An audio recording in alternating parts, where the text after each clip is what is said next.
This is the Finesse Media Podcast, Season 3. That's right. We're back. We're back. Another episode of Finesse Media Podcast, Season 2. We're talking to another somebody that's been finessing the game for so long. And again, on this podcast, I cannot wait. For those that can see, you already see who we have in the building with me tonight. So join the Finesse Media Podcast, Season 3 for the first time. The extraordinary, the 3-time Emmy nominated hairstylist, Derick Monroe. What's up, man? What's up? How are you? Listen. So real quick, I chatted with you real quick offline, just saying I had Karen DePiche on, I had Morel on, some of your peers, man, that's been finessing the game. So you two is definitely, somebody that's finessing the game. And I had you on my radar last season, but my co-host said, listen, I can't tape no more. I'm like, we got to get Derick on. Derick Monroe, makeup, hairstylist extraordinaire, man. Welcome to the Finesse Media Podcast. How you doing, brother? I'm doing so good. Thank you so much for having me. I always count it a privilege when someone ever wants to talk to you. I mean, it's a huge honor, so I appreciate it. Thank you so much. Oh, man, you're welcome, man. So like I said, when Karen was on, again, someone that you work with and been working with at the View for many years, I said, we got to get Derick on. This guy's finessing the game because you're too also a host. So check me out, Derick. Make sure I'm, doing what I need to do because you're a host of Behind the Scenes Beauty, which we'll talk about in a second. So I want to jump right into it. Let our listeners know who's listening and watching. Who is Derick Monroe? Where is he from? And how did he get his start in doing hair? Oh, Derick Monroe is a small town little boy from Virginia, a small town called Hurt, Virginia. No one's probably ever heard of it. One of those one stoplight towns. I got into doing hair. I just always had a love for hair. Even as a child, I played with dolls. I had one doll. My mom would not let me have any more than that. But that one doll I played with till all her hair was bald. And one day she disappeared. I think my mama burned her up and threw her away. But later on in life, my mom later passed, and I still had that interest. So I used to like get manicured. We're a little bit choppy, Derick. It's okay. Technology is crazy. So when you come in, I'll let you know that you were choppy. Can you still hear me, Derick? What an incredible story you started to tell us about his mom. So, Derick, I need you to come back. I need you to tell me what's going on. Are you back, Derick? Can I hear you? I can hear you. Okay, good. You cut out for a second, and I had to feel the dead air. So, no, heard your mom. Yeah, you were frozen a little bit on my end. Oh man. Okay. So let's jump back into it. You said your mom probably threw one of the dolls away, huh? Yeah, she threw one of the dolls away. But I still always had a love for it, and I used to go to Sally's Beauty Supply, and Sally's Beauty Supply used to be like Toys R Us to me. I enjoyed just seeing all the different things you could get with hair, so I would buy mannequins and practice. And so some of my friends would see what I was doing on the mannequins, and they worked up enough courage to then let me attempt some of those things on them. My mom had passed away. I was living off Social Security, and I realized that I was not college material. So in the 10th grade, I decided I had to come up with a plan because Social Security cuts you off at age 18 or your last high school year. After that, if you're not living in the house with another parent, or if you're living with someone that will say, I will take up the slack after that ends, you have nothing to do. So I had to really think ahead. And so I made the decision to take cosmetology in high school so that way I would graduate with my license. And that's basically what I did. I graduated, I got my diploma and my license. I went on a graduation trip. When I came back, my license was in the mail, and I started in a salon the next week. Wow. And so when starting out of college with a cosmetology degree, you said that you did that fresh out of, not college, high school. You Yes. came out of high school with the cosmetology degree. And so when did you get your first kind of start? You worked in some salons there in Virginia. When did you kind of get your first start to kind of do things in entertainment? Well, in 2004, I moved to Los Angeles. That was my first. Not sure if we're cutting out, and y'all know we're doing this thing virtual, so bear with us. Derick Monroe is frozen on my screen. He's probably going to say I'm frozen on his screen too. So we certainly want to keep this thing rolling. Do you hear me? Yeah, you're back now. All right, we're back now. Yeah. This virtual space, everybody and their mom on Zoom right now in this COVID, right? Exactly. Believe me, I've done my share as well. Yeah. So where do you want me to begin? Okay, so no, you were saying that in 2004. You're frozen. You said in 2000. You're back. Okay, you said in 2004. You're frozen for a second. Okay. Okay, Yeah, so you said in 2004. I started. I moved to LA. I had a friend that just graduated law school. She was determined to go there and start a writing career. She said that I should go with her. At that particular time, I felt like I needed more out of life. So I did go with her to LA, and I shopped around to some of the salons that had the celebrity hairstylists in them. I went through all the hype hair books and found, I would go to see who did Vivica Fox hair and who did, and then I would look them up to see what salon they worked in. And so I sort of shopped around to sort of see what were the hottest salon in LA. And I ended up working at this salon called Salon 50 North. The lady that owned it was a Black woman named Sharlena Allen, and she used to do Brandy's hair. She was the first person that took Brandy from the braids to regular weaves and straight hair. So I became her assistant, and so that's when I met Brandy, and Elise Neal came to the salon. An actress by the name of Chandrella Avery that used to work on this show called Cuts, Eve, all of those different celebrities used to come to that salon. So that was my first introduction into the celebrity hair world. But, it wasn't until later I moved back to Virginia, but because of the connections that I had made in LA, it had me connections so that I also had in New York. So I had a friend that I had met in LA during that time, and she lived here in New York, and she would invite me to come up, and she invited me to come to the Wendy Show. And so I came to the Wendy Show, and that's where I met Morel Hollis, which is Wendy's makeup artist. Shout out to Morel. And it just so happened, one of the young ladies that I also had met in LA was a producer there. And she knew I did hair, and that particular day, she was in charge of this fashion show, and they were behind, and they needed someone to help with the hair and makeup. And so the guy, they had a person, but he did both of them. He did the hair and he did the makeup. So they needed some help. So she asked, would I jump in and help? And his name was D'Angelo. And so I jumped in and basically helped with, doing the hair and the makeup for the show. And then after that, D'Angelo just kept calling me back. And that's pretty much how I started. Wow. What an amazing journey. And so now here we are, 2020, 3-time Emmy Award winning or nominated. Still, it's a big thing. I mean, 3-time Emmy nod, a hairstylist dude at The View. How does it feel? So you've been with The View now, what, 6-7 years? No, not even that long. Actually, what's funny is I've only been there, it'll be 5 years in 5 years in March, but my time there has felt like forever. Mm-hmm. Every one of those people feel like family, from the sound people to the producers, everyone. We're all a big happy family there. So it's crazy. So to be Emmy nominated is also crazy as well, because how's that feel?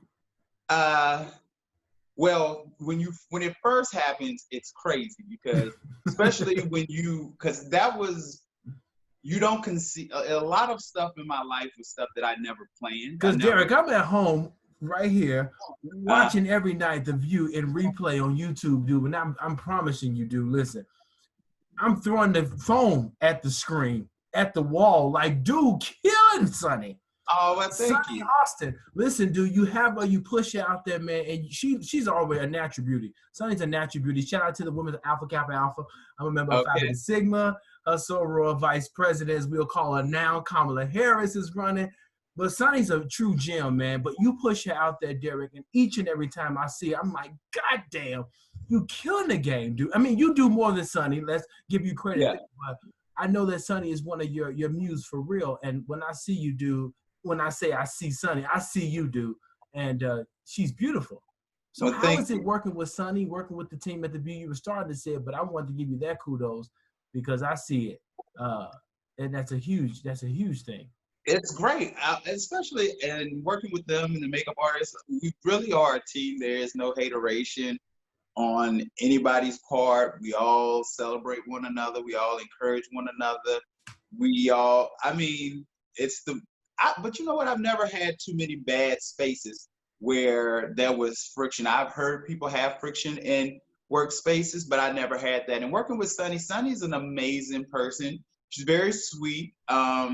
She's one of those people, she hasn't forgotten the road she traveled. So she doesn't come with a diva attitude. She doesn't come with she's that person. She wants to make the situation smooth as possible. And she looks out for others as well. So she's amazing. So she's great. Whoopi as well. Whoopi, love. I don't have enough words to say about Whoopi. She's one of those people that I didn't really even expect that we would connect. Mm-hmm. I connect with older women just because of my upbringing, but Whoopi was a different kind of older woman that I was like, I don't know if like we would bond. How would they connect? Yeah, we do. We truly like family. And as a hairstylist that works with celebrities, one of the things we're always taught is to really not try to get too close to your clients, because you also have to remember they are your clients. And I do treat her with that same respect as well, to never feel like, I can do what I want to because we reached a certain level in our relationship. So I'm never that. I take my job seriously, and I respect her and her time and her money and everything else. And so, but Derick, everybody's not luxuriating on the boat in some middle ocean somewhere with Whoopi Goldberg either, okay? Right. But see, then that's where I say it's God, because those are the aspects of my life that I did never expect. But I really enjoy her. Like, she's the type of person we hang out. Like, for my birthday, I think last year, I had a small dinner. It was just like her and 5 of my other friends. Like, it wasn't nothing huge and elaborate, but she's someone that I see every day. We have a lot of things in common, ironically, in a way. So we connect, and so I love her to death. So yeah. No, I appreciate what you do for these women. Whoopi Goldberg, I mean, listen, I told Karen, man, listen, I just want to meet Whoopi one day. Just say hello on my behalf one day. Oh, but for sure. Man, she's super sweet, and she's someone you had on your web series, which we want to talk about that, man, because again, outside of the extraordinary hairstylist that you are, 3-time Emmy hairstylist that you are, sir, but you also have a web series. So that's why I said at the top of the show, for my listeners and watchers who didn't catch it, check me out, Derick, because I think what you do is a great, fantastic job. And you had people like Whoopi, Sarah, who was on. We also, I saw the interview with Morel Hollis, which was crazy. I think Morel was one of your first guests. But behind the scenes beauty, talk to our listeners about that web series and how that got started, because I've been waiting for the next episode. You took a hiatus, brother, so come on back to me. But tell me about actually today my editor just sent over. We just filmed an episode, so I'm just doing the last little parts of editing. We did that one with Johnny Wright. So that's a very good and interesting one. I've known Johnny for like 7 years. We worked at Dark and Lovely, Saucine Carson, L'Oreal together. So that's where our friendship and connection comes from. But it's ironic. I wanted to do that show years ago, probably even before I moved to New York, in some type of fashion. I grew up loving shows like Behind the Music and Lifetime Real Women. I was always inspired by people's stories. I think a lot of times we as fans and onlookers, we always see these people in this light and assume that they just got here, people handed them this, or whatever the situation may be.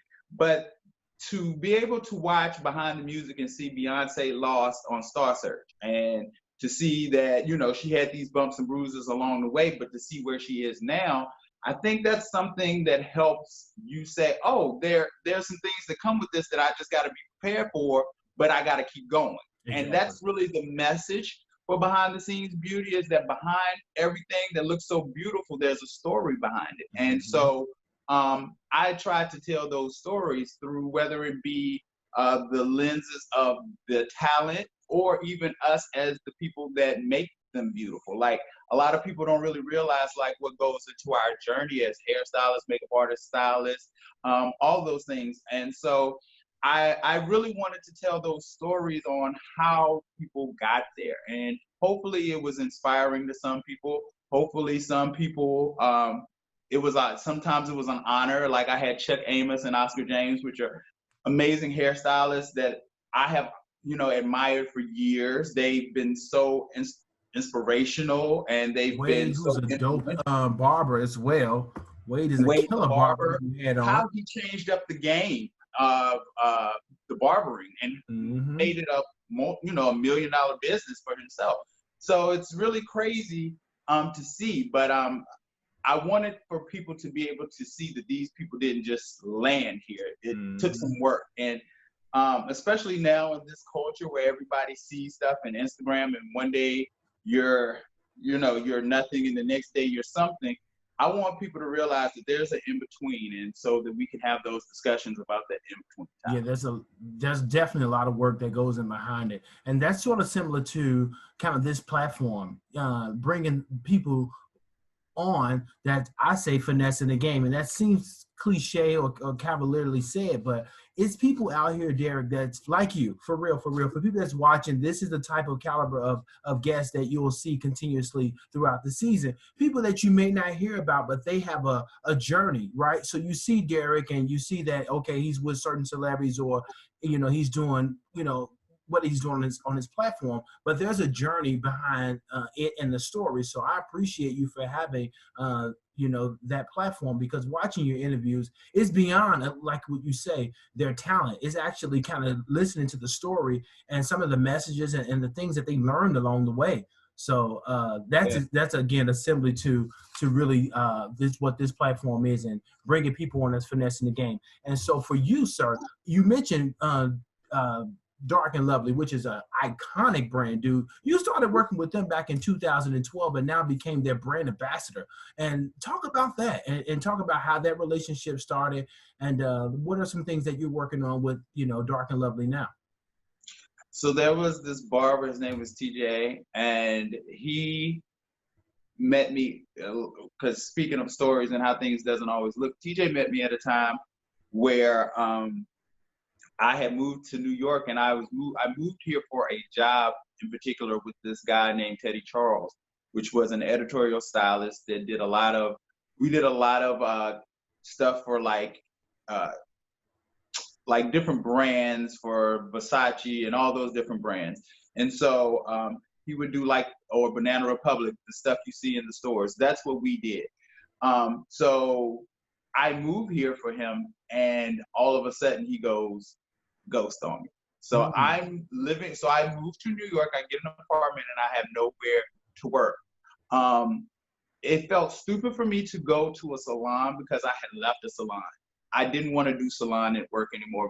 My thing is, if I leave something, I've left that, and I'm only going forward. I really don't tend to want to go back. So I was determined I wasn't going to go into a salon in New York to struggle to get clientele. TJ suggested that I meet this guy named Mazay Jefferson, which worked as the educational director for Dark and Lovely at the time. Okay. And so I also had worked on Project Runway, and Fashion Week was coming up. TJ suggested me. He looked at my stuff. He realized that I worked Fashion Week, and so just so happened Dark and Lovely was sponsoring a fashion show. He asked me to come do hair. Just so happened the hairstyle they were doing was this hairstyle of the hair in a bow. And for everybody was getting these hair pulled up, and the hair was tied in this bow. And I was like, oh, we did that on Project Runway. And so he said, great, you can teach everyone. So I became the lead of the hair, the fashion show without even really knowing these people. And so from there, me and Mazay just built this really organic chemistry and just a love and a friendship. And he just really looked out for me. He saw that I was in need. He saw that I was also hungry and that I was also willing to work. And so anytime that he could come up with something to give me work, he did. And so he pushed me a lot of the times. And the funny thing is, though, at the prime of where, like, when I started doing like the Steve Harvey Show for them and all of that, that was stuff that Mazet kept pushing for me to do. But at the time, Mazet then took a bigger role over at L'Oreal Paris. So he wasn't necessarily there for that. But it's interesting. And I think it's just that time of them seeing me putting in the work, because one thing about behind the scenes beauty is I pay for that.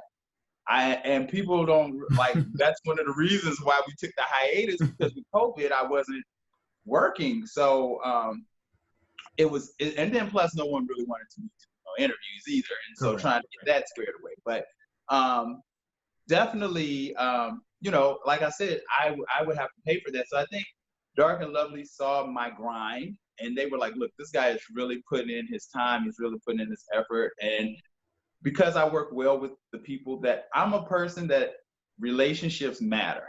Mm-hmm. The way you treat people, the way you carry yourself, all of that matters. So I guess because of the way I've carried myself the whole time that I've been with Dark and Lovely, they felt that it was my time to finally be pushed to one of their ambassadors. So that's what they did, and they put me there. So that's what's up. And so now you're the brand ambassador for Dark and Lovely. And so what projects are you guys working on now? Well, to be honest, COVID put a monkey wrench. We were supposed to have huge launches this year. We were supposed to do Essence. All of those things we were geared to do. The only thing we really got to really push this year, we did do a documentary we filmed right before COVID shut us down called Beauty Shouldn't Hurt, I think, is that it? Yeah. And it's basically about young women getting these braids and these weaves and their hair being too tight and all of these type of things. So and it just so happened at the time that documentary was coming out, Dark and Lovely came out with a whole protective styles line, from a shampoo to a tension tamer, all of these different styles. Products. So we've been really basically pushing the product this year. Gotcha. And so, we did do a new rollout with the new color boxes and all of that stuff. So COVID like messed everything up. So it really did. When we started season 2, we were probably 2 episodes in, and then like the world shut down and everything. We were never doing interviews this way anyway. So this is a first for season 3, but just having people to come on, folks were like, hey, I'm traveling and whatnot. And then the world shut down. And then all of a sudden folks like, hey, you still got that interview ready? So yeah.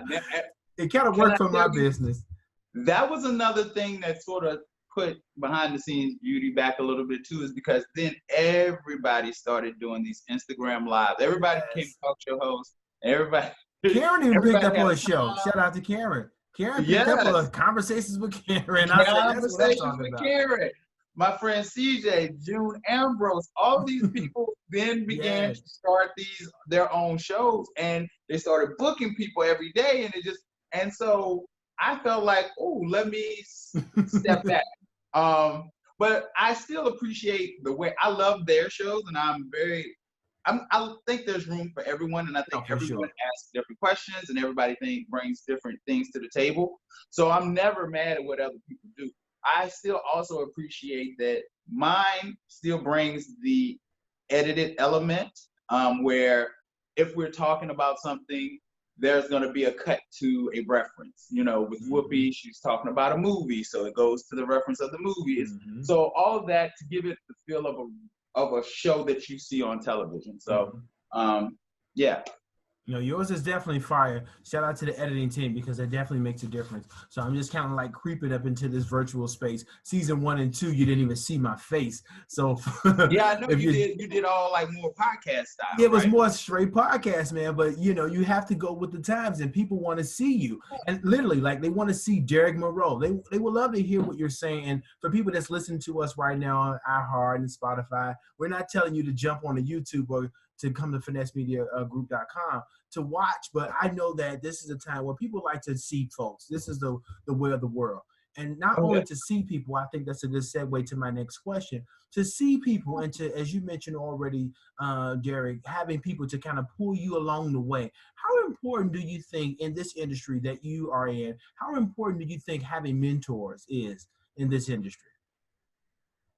Oh, mentors is everything, to be honest. I mean, because there are some mistakes that you will make. It's so much stuff to know. You don't know what to charge. You don't know, because what happens, especially nowadays, so you have these Instagram hairstylists that, especially these kids that are very well versed with these wigs, right? So they get all these looks, and they get all these likes, they get all these followers. Some celebrity sees them. Some celebrity realizes that they're about to pluck them out of obscurity. You know what I'm saying? They're so excited that it's so-and-so that's calling them to do their hair.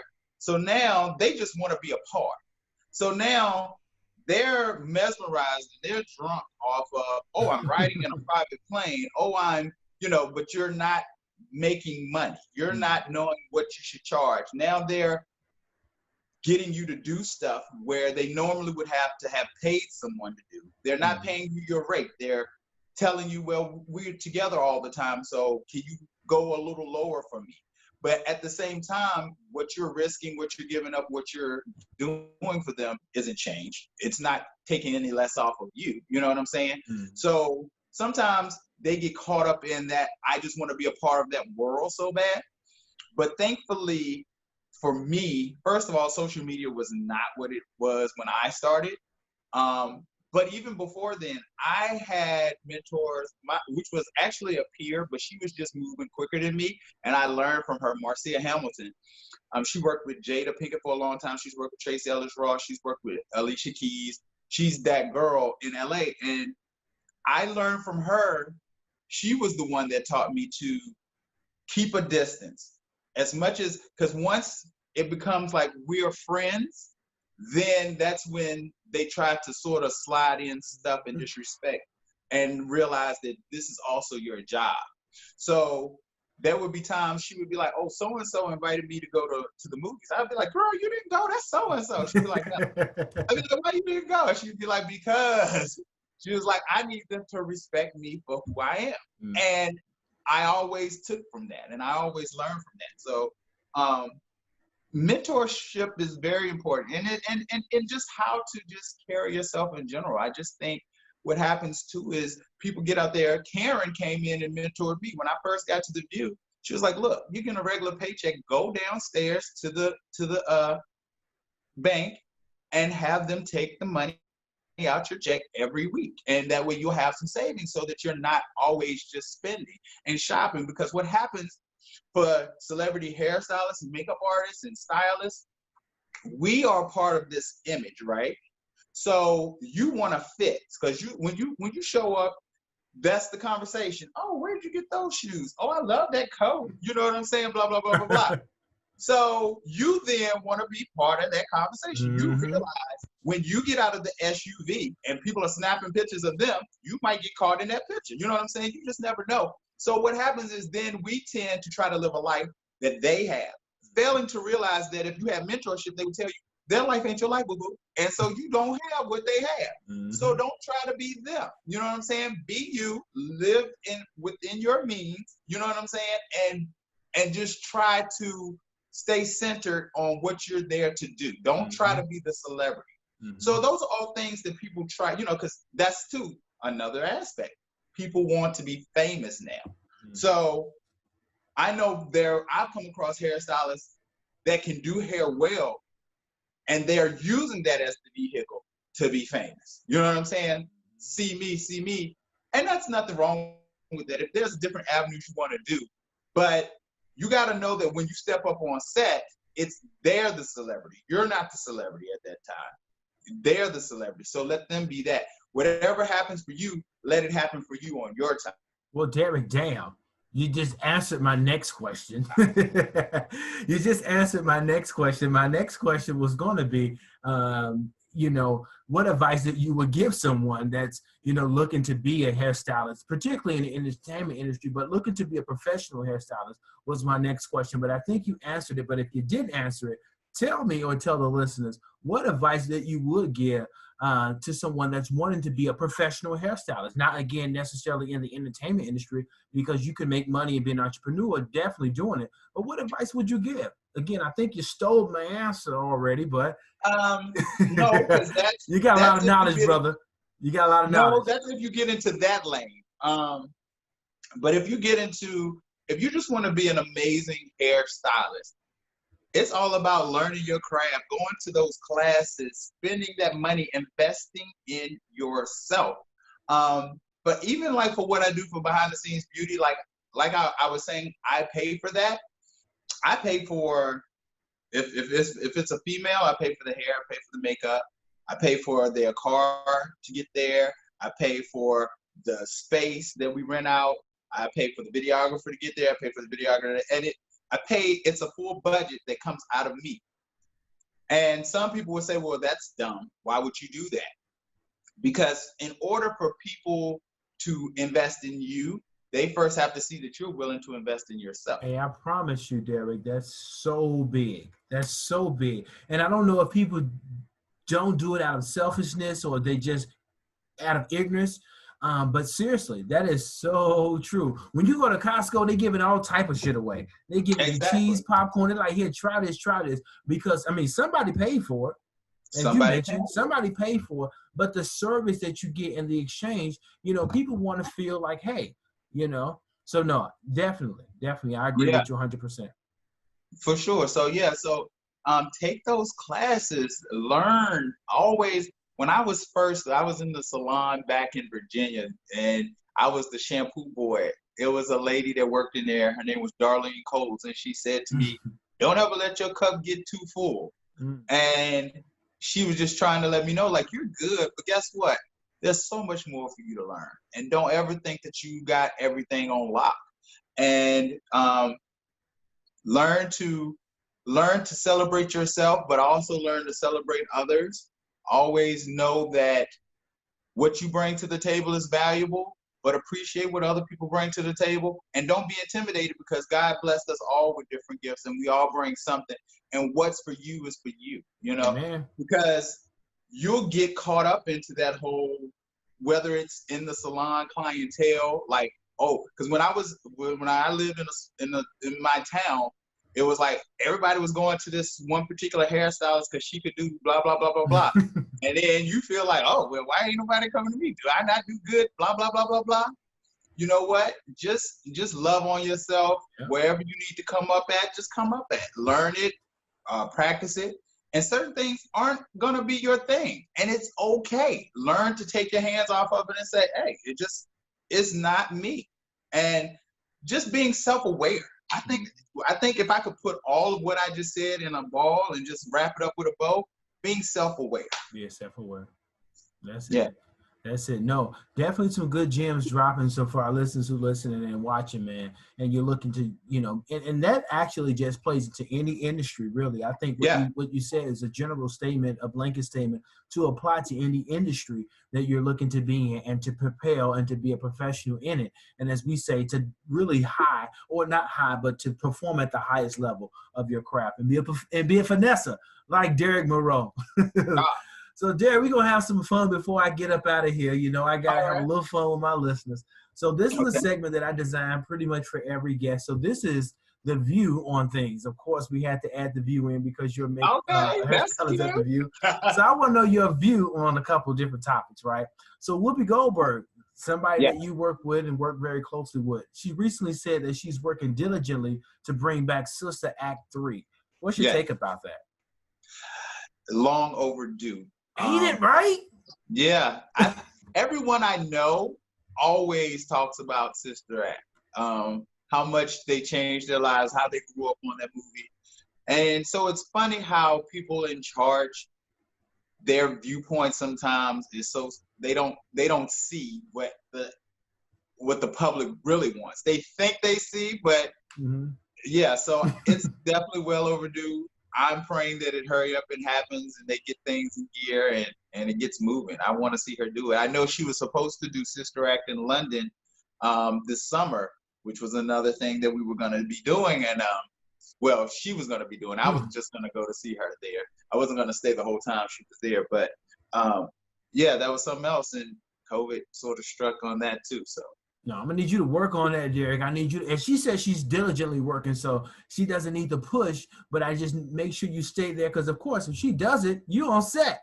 You know it, but you know what? She's diligent. She has been good since I've known her. She's been working on that. Well, I'm looking forward. I'm looking forward to it. So I got another viewpoint I want to know. So this was recently kind of put out there. I know. This episode aired. It may not be too late, but Lakeith Stanfield, he's an actor, and he tweeted on the debate last night that happened with Kamala Harris and Mike Pence. He tweeted, I think he tweeted or posted something on his Instagram, and he had posted Kamala Harris' photo, and then underneath the photo or the caption, he wrote, "I don't like her hair, but other than that, this is better than the last one, but still sad." So as a hairstylist, what's your feedback on kind of a post like that where he's saying, hey, don't like her hair, but the debate was better than the last one, but it's still sad? What's your view on it? Her hair, well, Kamala's been to The View, and I have had to touch her up prior to going out, because as a person in Congress, she's not like a person that travels with her hairstylist like most celebrities. But she wears her hair according to what people can handle. Mm-hmm. I don't know what they would have expected. She's wearing the classic doobie wrap. I mean, no. She gets that joint, roll a set, and then they wrap it around. You know what? I mean, I was kind of shocked by the tweet. The guy's a phenomenal actor, Lakeith Stanfield, but I really didn't think like the hairstyle was unusual or different than what we've seen. It's her classic dude. It's a classic hairstyle. It's a classic. It's the classic. I think it was a. Did you call it a roller set? Yeah, I don't know if you ever watched the game, but it was an episode where this actress was in the hospital and Melanie was talking to her, and she was saying that she had the tuck under, which is safe. And Kamala gave us a very safe hairstyle. Politicians, I think he just made a comment. I don't think it was something that anybody No, he did clear back up and had posted or reposted, posted a reposted video that he had posted months before, that he loved black women and this whole push, because a lot of people was giving him flack. I mean, how Twitter or Instagram gets, the comments go crazy. One last view I want to know, and this kind of stays in the debate circle, which was happening. Everybody talked about it, but what was your view, or what was you when you saw the fly on Mike Pence's head? What was your view or thought about that? If you didn't see it, you still kind of saw the memes. No, I saw it. I was definitely watching it. I was just like, God has a way, because I was like, okay, maybe the fly is gonna land and leave. That fly rested. He went away, but then he came back, Derick, which was crazy. That fly just stayed there for a minute. And in my head, I'm thinking, is anybody gonna tell him, or what's about to happen here? So I was.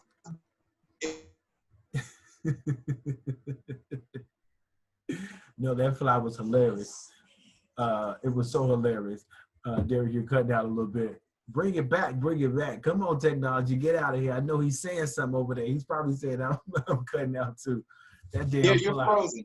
I'm frozen. Hello? I'm like, listen, we talking about the fly. The fly done came and messed something up over here. Exactly. Where were we at? Where did I fall off? You were saying the fly. We were just still talking about the fly. Nobody was going to tell us. Well, I was saying, though, but I love the internet, and I knew that soon as this debate was over this morning, there were going to be memes for days. And so I enjoy the comedy that comes along with all of that. No, I definitely enjoyed it, because in my head, I'm watching the thing right here, right? So, Derick, I'm hitting the wall like, yo, is it a fly in the office? Is it a fly in the building? But no, it was live on TV, and that's crazy. And I think the most interesting fact or point there was that he was talking about Breonna's verdict right when that happened. So let me tell you, this is what I'll say: flies always land on boo-boo. That's all. Flies always have the tendency of landing on boo-boo.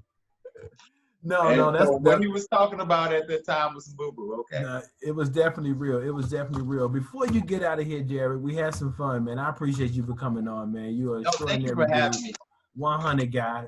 Somebody I would love to have back on to, well, the world opens back up. We'll really see much of more things that you're doing. But before you get up out of here, again, this platform was built so that we can bring on people that's finessing the game, people that I really see. And that's what I always say to my guests. Know that this is not a platform where, you know, this person has reached out and I'm like, okay, we could take an interview. So far, so much, these people that has come on, and I'm talking to my listeners, these are folks, y'all, that I've looked at least 4 months and say, yo, this person is finessing the game. So Derick, again, I pulled your coattail to say that you're finessing the game, and thank you for accepting the invitation for coming on to the Finesse Media podcast. You're definitely one of the finessers, and so you're friend to the show. But before you go, I think it's always important, and we ask all our guests this, who's finessing the game for Derick Monroe? Who's that person that you look at and not necessarily want to emulate, but say, he or she is finessing the game? And that not necessarily mean in the realm of what you do, but just any individual that Derick Monroe says, that's my finesser. That's somebody who's finessing the game. Who's that person for Derick Monroe? Oh, goodness. There's so many. I know. Angela Rye, how she's definitely taken the platform from CNN and made her own lane. She's a client that I worked with earlier on with her from CNN. And there's a hairstylist named Kellen Derick that has really, he's done a salon, he's done music videos, he's done a lot of stuff. He's been smart to work all of his assets. Everything that he's had available to him, he's not squandered it, but he's made sure to use everything to his maximum, from his connections of people he knows to his looks. He's just maximized off of all of it, and I can't even be mad at it, you know? So, yeah. So that's somebody that's finessing the game. No, those are people that are finessing the game to me. That's what's up. That's what's up. Well, Derick, like I say, you're finessing. You're somebody finessing the game. And that was my last question, but it prompts me to ask you a question, because you working at the View, you seeing everybody, and I don't think it's somebody you haven't seen, from politicians, from entertainers. Who's somebody that you haven't worked with that you like, yo, I just want to get in her hair, I want to get in his hair? Who's that artist or person, period, that you haven't worked with yet that you do want to work with? Who haven't I worked with that I do want to work with? Ironically enough, I don't know if I'm that person that I do that. Because a lot of times, I guess I'm so in my head about, because I know the business, I always think about what comes with that.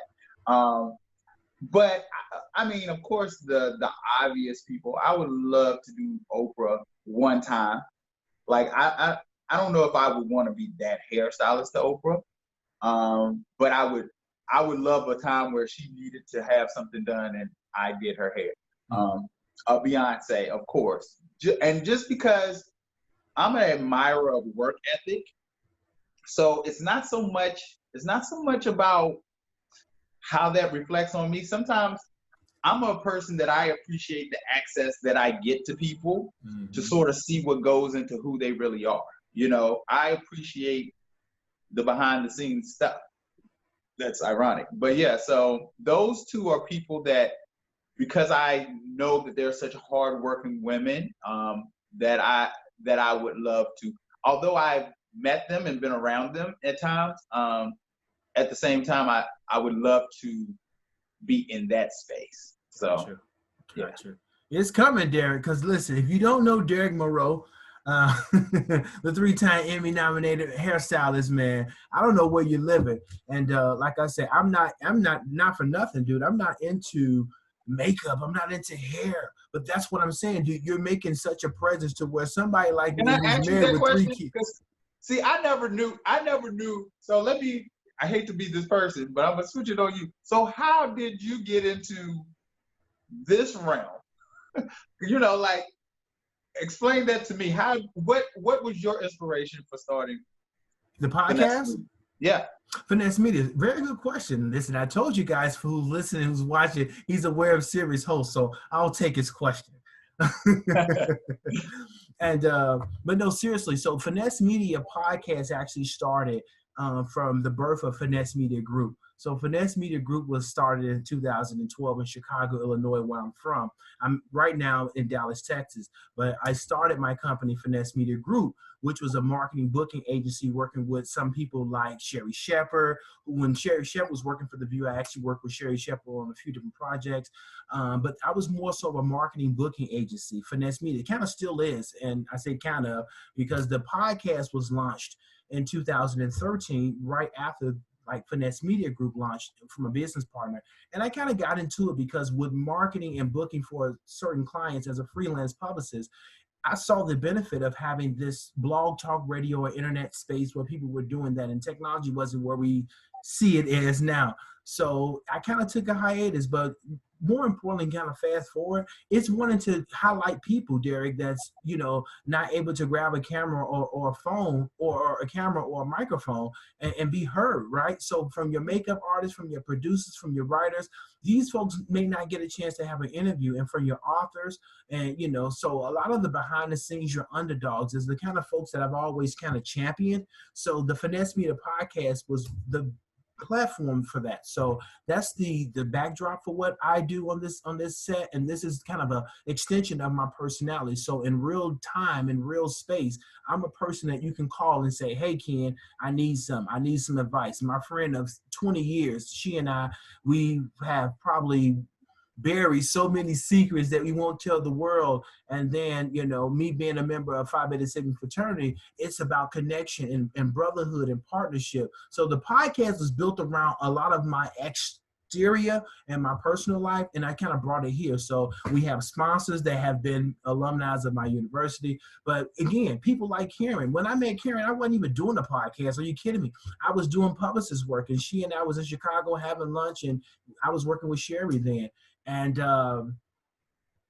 when I said I would do the podcast, she was one of the first people that I thought about. She came on season 1 and season 2, by the way. But Karen, you know, is just somebody who has been finessing the game. And so it kind of started from there, finding people that's finessing the game. So that's why the podcast was started. And that's why you, my brother, is sitting right where you're sitting, joining us on season 3. All right. Well, thank you for letting me be here. I appreciate it. No, you're definitely welcome, man. And before you get up out of here, Derick, let people know who's watching and listening, how they can keep up with what you have going on and the things that you got coming up.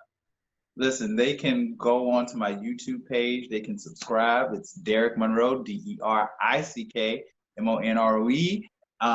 And then same thing for my Instagram, just Derick Monroe, just my name, and Facebook as well. And like I said, dropping next week will be my episode. I don't even know if I'm calling it season 2. If but it will be my 10th episode of Behind the Scenes Beauty, which to some people is like it's just 10, but over a course of a year, that's a feat for me. No, that's a milestone. Yeah, that's a milestone because see, Derick, it's easy for me to do this on a virtual, but let the record reflect. Your interviews, like you say, it's editing, it's having people in, it's having full, you know, hair and makeup. So this is not an easy feat. And so for 10 episodes, absolutely, my brother, congratulations. I can't wait to check it out. And so tell us again, that's coming up when? That is coming up next week. I don't have a specific day that it's dropping, but if you go ahead and subscribe and hit the bell, you'll get the notification when it drops. There you go. It's definitely going to be an amazing episode. Very inspirational. I think, like I said, all of them are very inspirational. And, you know, some ins and outs of Johnny's career. Some things that I felt like because me and Johnny are friends, the conversation isn't so interviewee. You know, a lot of my, you know, Morel cried on out because most of the people I have relationships with. So I speak with them from a space of knowing them rather it being just like, hey, tell me something about you. And then there's this guard. There's a wall that comes down where we just have conversation. Yeah, I was like, so when I remember that episode, because I think I had Morel on I don't know, maybe I think after yours, definitely after yours, and it caught me off.